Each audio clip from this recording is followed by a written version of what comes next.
Hello, John Carroll. I'm Luis Jimenez. And I'm Chris Burrell. And this is JCTV News, Beyond the Headlines. And up first, we have a story by Maya with some random facts in history. What is up, you guys? It's Maya, and this week I'm talking about random facts in history. So, let's get started. For our first fact, we have the longest war in history, which was between the Netherlands and Isles of Sicily, which in fact lasted for 35 years with no casualties. In contrast to that, we have the shortest war, which was the Anglo-Zanzibar War, which lasted for 38 minutes. And for our third fact, we have Albert Einstein was offered the role of Israel's second president in 1952, but declined. Who wouldn't want to be president? And for our fourth fact was Princeton researchers successfully turned a live cat into a functioning telephone. What? How? And for our final fact, we have Lord Byron kept a pet bear in his college dorm room. How did he sneak that in? That's all from me, and back to you, Luis and Chris. Thanks, Maya, for that story. It was pretty interesting.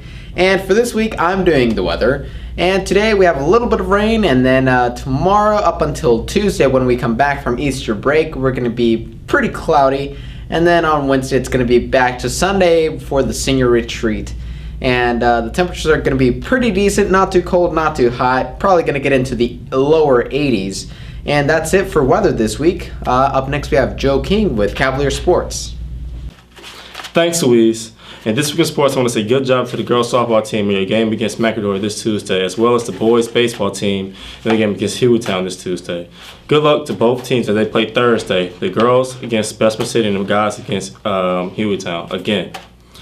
Also, I want to say good job to the both golf teams in their tournament, the girls in the Sylacauga and the boys in the Tom Bell Memorial. That's it. Back to you, Louise. Thanks, Joe King. And up next up, our school president, Noah Smith. Thanks, guys. Today we had the National Honor Society inductions, so congratulations to all of our new members. Tonight there is a soccer game against Homewood at Homewood for the varsity boys soccer team, so go out and support your Cavs. Next week on Wednesday is the senior retreat, so keep the seniors in your prayers. And the next Wednesday evening is the benefit concert for Relay for Life. Make sure you buy your tickets before you get there, because when you get there they're $20. But please go out and support and fight cancer. Thank you. Welcome back. And up next, we have the verse of the week, coming to us from the Holy Bible. And it comes from Romans chapter 13, verse 8. And it reads, "Owe nothing to anyone except to love one another. For the one who loves another has fulfilled the law." I love you, man. I love you too. And therefore, I have fulfilled the law. Me too. Anyways, up next, we're going to have Will Beasley reviewing none other than the Beauty and the Beast. Thanks, guys. And this week, I will be reviewing the new Beauty and the Beast remake from Disney. Compare it to the original! And I will not be comparing it to the original, and instead just reviewing it as its own thing. Do a comparison review! As I did with the Jungle Book review last year, I will be... Okay, fine! I will review it as a comparison to the original.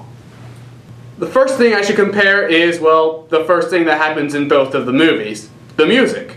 Now, it's a bit of a either or, as I like the scores in the new version better, but the singing songs, it's original, hands down. They just have the classic feel and magical feel that the new one really tries and almost gets there, but it just doesn't quite have it.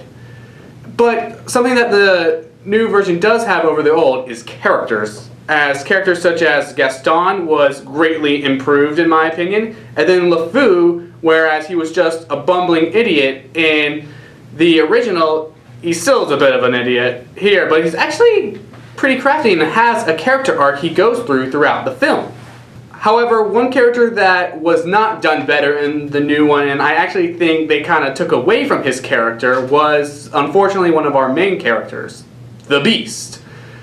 Whereas in the original, you really get to see everything his character goes through, and they unfortunately leave a lot of that out in this new version, which makes some of his changes in mood a little rushed and sudden, whereas they felt understood and natural in the original version. And then with the character of Belle, it's a bit of a toss-up, as the characters seem to be equal in quality in my opinion in both films. However, they are a bit different, whereas the Belle in the original was a bit more outgoing than this one.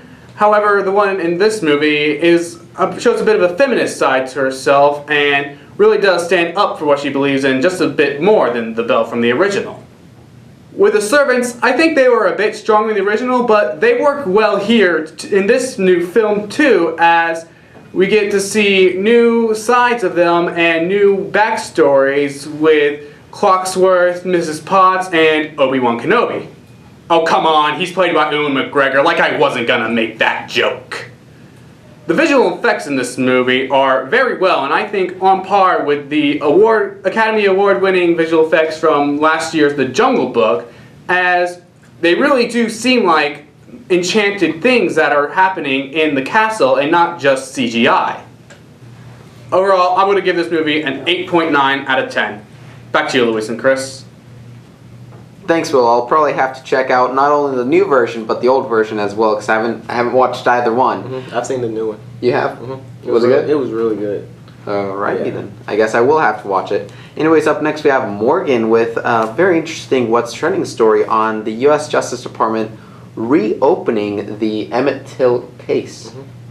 Hey everyone, it's Morgan. Welcome back to What's Trending. What's trending today is Emmett Till case being reopened. As you remember, Emmett Till was kidnapped and killed by two white men for allegedly whistling at a white woman during the 1950s. According to Emmett Till's cousin, Deborah Watts, the case is being considered to be reopened due to the fact the woman who claimed Till whistled and touched her recently stated she lied. As stated before, the case is being considered. Nothing is final. This is a very public and nationwide case, as you all should watch. Back to you, Louise and Chris. Thanks, Morgan. Up next, we have some money with the Fine Arts Coffee House and Fashion Show. Thanks, Lisa and Chris. I'm here with Mr. Thaya discussing the Coffee House Showcase. So what is it? The Coffee House Showcase was an idea that Maria Wilson, our choir director, had a couple of years back, where we would have sort of this end of the year, just a very relaxed setting where everyone could have dessert and coffee and see a little bit of a performance, see a little bit of the talent that is at our school through solo acts of like just sitting on a stool playing guitar, singing a song, to bands playing instruments, to monologues, scenes, comedy, whatever, just kind of a relaxed way to end the year. And when she came up with the idea, the whole Fine Arts Department immediately started to brainstorm on how we could make it happen, and we all kind of got involved. I ended up emceeing it and also performing a little thing in it, and then it's just a lot of fun. It's kind of good right before exam week and right before reviewing to kind of get this last fun event before exams really hit. And why did you decide to do it with a fashion show this year? Well, the first reason was the calendar. There were just a lot of events going on that week, and we thought we didn't want students to have to kind of choose which event they could go to on a school night. And so we thought by combining our forces, not only could we put on a better event, having more for the student body to see and get involved in, but also we could have bigger crowds, bigger audience watching performance.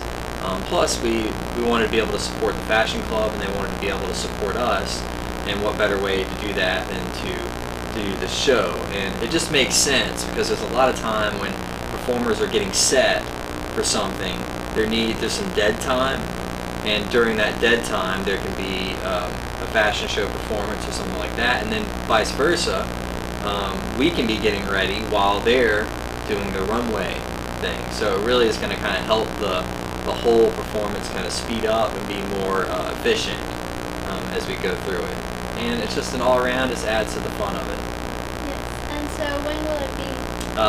The Fine Arts Coffee House Showcase / Fashion Show, which we're still trying to come up with a name for that, will be held Monday, April 24th. And I believe it's going to start around 5:30. So like 5:30 to 6:30 will be time for you to get some food.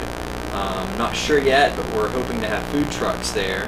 for you to get some food, and then around 6:30 is when the show will actually start, and we will have coffee and desserts available.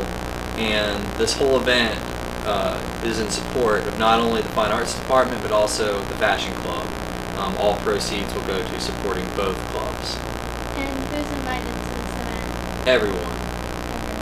Alright. Thank you, Mr. Plata. Thank you. Back to you, Luis and Chris. I certainly do look forward to that day.